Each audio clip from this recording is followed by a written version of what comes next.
this road takes us the farthest. Oh, we go where the light is.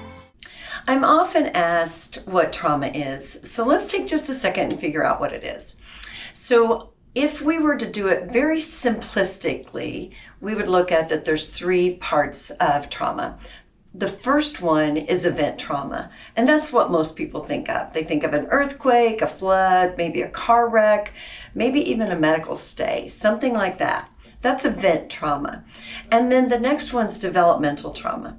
Now, developmental trauma includes a wide array of things, everything from abuse and neglect to maybe sexual abuse, exposure to domestic violence, maybe even a history of poverty, being exposed for a long time in war. All kinds of things create developmental trauma.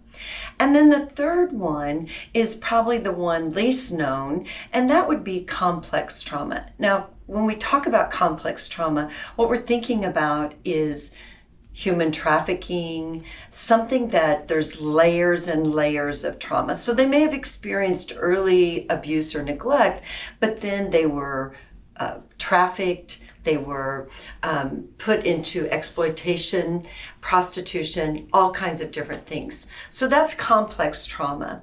And so it's important that we understand that we all have some kind of trauma, and whatever that looks like for you. Trauma is very individualized. What's traumatic for me may not be traumatic for you.